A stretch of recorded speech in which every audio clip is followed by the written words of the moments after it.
Hurricane Sandy didn't just damage property, of course, it swept through families as well. In one of them, 4 children were forced to grow up very quickly after their parents were killed in the storm. Well, despite the unspeakable tragedy and the unimaginable grief, they've moved forward with strength and courage and laughter, which they say their parents wouldn't have wanted any other way. The Everett family may have looked ordinary. 4 active kids, 2 working parents, but oldest daughter Zoe said there was one thing they were not.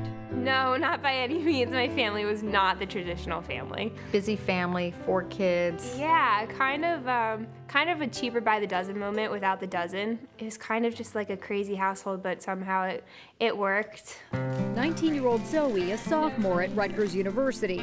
17-year-old Talia, a high school senior. And the 2 youngest, Theo, 14, and Pierce, 11, high-spirited boys. How were they as parents? They kind of gave us a lot of room to be independent and learn things on our own. Did they have sort of a family motto, something they lived by? My parents weren't that organized to have a family motto. They definitely lived by, live day to day and make the best out of every day. That unofficial family motto would be tested as Hurricane Sandy barreled up the eastern seaboard. 911 operator 199 with a beer emergency. A car just crashed into a tree. The lights are still on the car, and the one is still blowing. A freak gust of wind uprooted this 100-foot tree, slamming it onto the roof of the Everett's truck. Zoe's parents, Rich and Beth, died instantly. Their sons Theo and Pierce were in the back seat, trapped but alive. Somehow I untied my shoes and slipped out through the window. Pierce got out the back window that was also shattered, and then a police car pulled up. Yeah, the first responders happened to be about 100 yards down the street. Sometimes I ask questions to myself. Like what? How the tree fell from the right and how the passenger side wasn't squished and only the driver's side was squished. So had you been sitting 1 seat over? 1 seat over. Wow. So it's really a miracle. Since the tragedy, Zoe's siblings have been her priority. She is now their legal guardian and continues to attend college. One more bite and then you need to eat dinner. Seriously. In between, she helps with homework, serves up dinners delivered by neighbors, and teaches her little brother about chores. I'm going to scrub and you're going to rinse. Deal?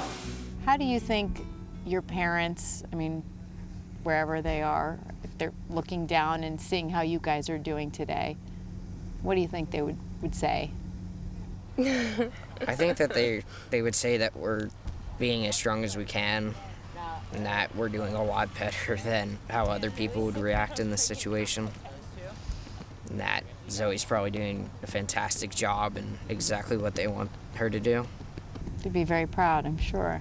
I think there's like everyday situations where we'll turn to each other and be like, you know what they would say? And it's never something uplifting. It's always something like, Get the God, I groceries." miss the dog, and don't forget to take the groceries out of the car after you park.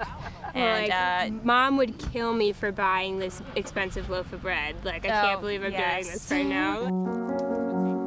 I know in the last year you've had a tremendous amount of help from the community. What do you want to say to those people who really came to when you needed them most?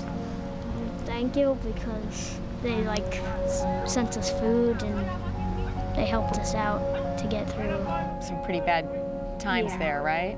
Yeah, we've all agreed that our main goal, especially of doing this interview, isn't to be on TV, but we just really thought that the community and the first responders, especially the firefighters and the policemen, deserved a huge thank you right from our mouths, and seeing us say it on tape and in front of the whole world, because without them, without the community that we live in, without our family, friends, and our neighbors, there's just really no way we would have survived the year. I don't know how we would have done it. They gave us so many good memories, and it just proves how good people are. Although this wound can't be healed, we'll find joy in each other and other things, and we'll develop new traditions and new things to be happy about each year. Because there's still so much life, and life is still so good.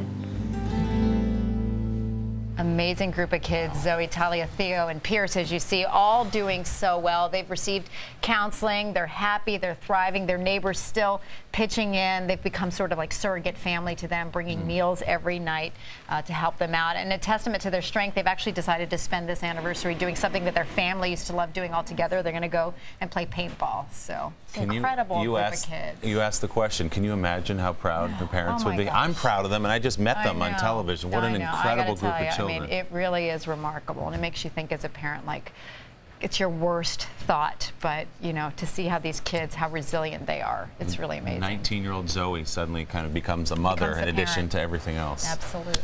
God bless them.